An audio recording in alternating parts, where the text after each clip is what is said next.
Now that Verizon is buying AOL, what happens to the other big players in the telecom space? I'm joined by Angelo Zeno, an analyst with S&P Capital IQ. Angelo, it's good to see you. This big push by Verizon into content, finding a new means for advertising, does this mean other telecom companies are going to have to follow? Right. So if you actually look at what the big themes are right now, at least as it relates to this Verizon AOL deal, it's really kind of Verizon needing to go into the the mobile and video arena. That's really kind of the key themes, right? And what it does is it allows Verizon to acquire some advertising business, which allows them to hopefully kind of leverage their strategy towards going over the top and into video via the internet. So that's really kind of the big theme with regards to Verizon here. AT&T likely to follow here, given the pending DirecTV acquisition.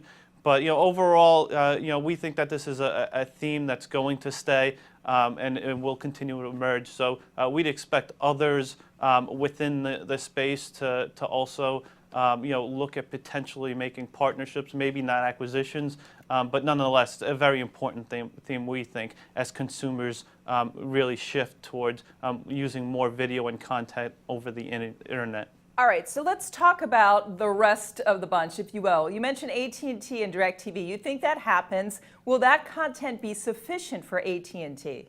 Yeah, I think the deal as it stands right now, it looks like it's in favor of passing. You never know with regards to regulatory scenarios, but as it stands right now, we expect the deal to go through. It does a number of things for AT&T outside of just kind of giving them a large subscriber base from DirecTV, but we think it'll be enough to kind of give them some offerings within the over-the-top space where they can start rolling out some products there. So it's a nice acquisition from them on a number of fronts, but it does give them kind of that opportunity to also expand into video content.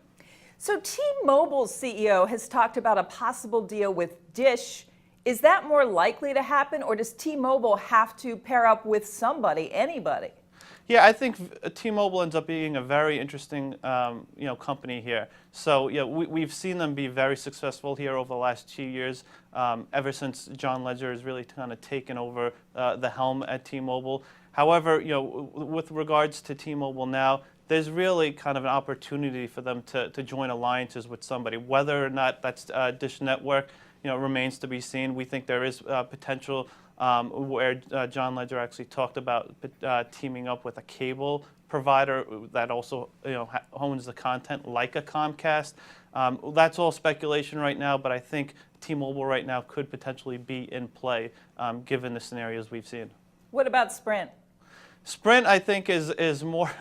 Sprint's got its challenges. I mean, their focus now is going to be on their turnaround efforts. Marcelo Claure, which took the helm back in August, I think he's doing some great jobs, a great job here. But there's still a lot of work to be done there, and I think the last thing on their minds right now is probably any type of strategic alliances. They really kind of need to focus on on the turnaround efforts on that end.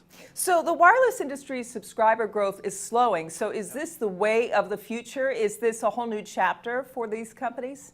Yeah, I mean, if you look at the wireless space right now, I mean, unfortunately, it appears like it's becoming commoditized, and that's the last thing an investor wants to hear when it comes to an area that they're investing in, right? So I think when it comes to players like an AT&T and Verizon, they have to look outside of the box for areas of growth. I think over the top is one of those areas. Areas like the connected car market, among other areas, could be opportunities for the company here. But I mean, definitely slowing growth, and the last thing you want to be perceived as is this commoditized utility type of company. So they need to do something. Angelo Zeno, S&P Capital IQ, thanks for your time. Thanks for having me. I'm Rhonda Schaffler for The Street.